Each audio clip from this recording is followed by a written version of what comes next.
Gusto pa? Ingat kayo rito. Pag bumabagyo ulit, tawagan nyo lang ako. Ha? Pag bumagyo, tawagan nyo lang ako. Pag bumagyo. Mamaya na lang. Okay guys, let's go. Papasok na naman tayo at tapos na naman yung araw ng tag-ulan. So ito po yung sitwasyon, no? Napakaputik. Ayun, no? Ayun po. Dulas. Ingat po tayo sa pagmamotor. Dulas. So dito sumunod tayo sa kabila. Ayan, tambak ng basura, oh. Buti may mga Marikina MMDA tayo na ano. Oy. Okay. So yun, ito ngayon ang sitwasyon dito sa may putik, Kabayani Road. Hello, good morning guys. Shout out all. At hope naging okay tayo lahat, no? Naging safe. At ito nga, pinapakita ko ngayon ang sitwasyon ngayon dito. Ito yung pinaka-plaza namin. So dito medyo malinis na yung lugar at nakuha na. So dito tayo dumaan ngayon dahil para maipakita ngayong dala ni Karina dito sa may Marikina. So kaya ganito dahil malapit din kasi sa ilog to. At dahan-dahan lang tayo at basa ang ating kalsada at mabutik pa. So ayan. Itong lugar na to ay napakalinis to. Malinis to pag walang gaytong kalamidad na pagbaha.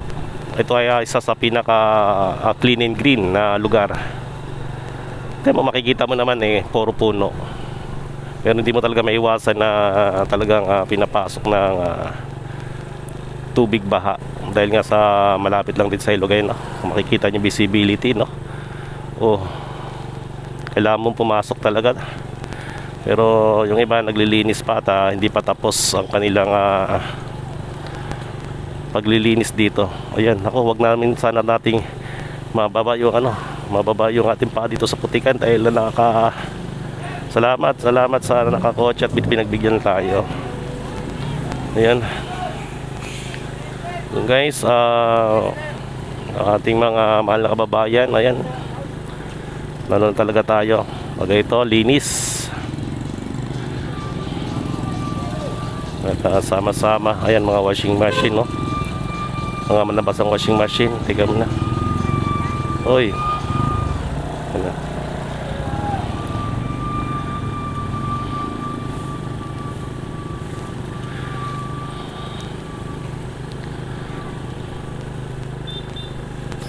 Hindi mo talaga akalain na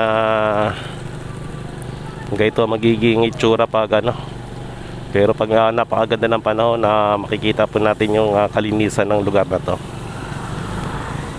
Yan, kailangan nating tanggapin yung mga ganitong sitwasyon dahil wala po tayo talaga magagawa pag once na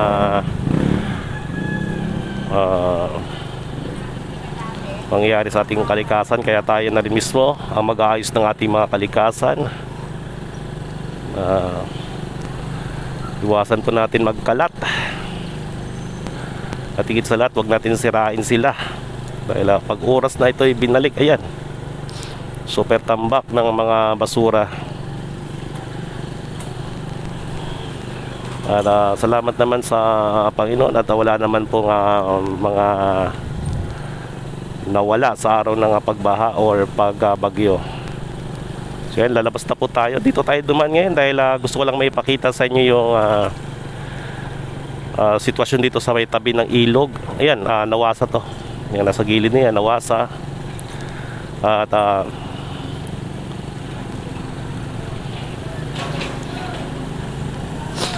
ay, napakalalim. May baha pa pala dito. So yan, sa tulong na rin ng ating lokal na bayan ng Marikina. Ayan, inuumpisahan na rin po ang paglilinis at ginamit na po yung mga truck. Kaya magagaling din po talaga yung mga local government ng ating bayan ng Marikina. Maraming salamat sa inyo. At yun guys, oras na nga na po ng pagpasok. Ayan, nakalabas na po tayo dito sa may gilid ng sapa ng Nangka. At hopefully sana hindi na mangyayari ulit ganito, at sana mabigyan na rin ng, pero tingin ko ganun pa rin talaga pag once na hindi huminto ang ulan, talagang papasok talaga ang tubig dahil sorry dahil nasisipon pa ako dahil sa nangyaring pag-ulan. Lahat ng mga kaibigan, kapamilya, kamag-anak, kaibigan, ingat lang po tayo always, at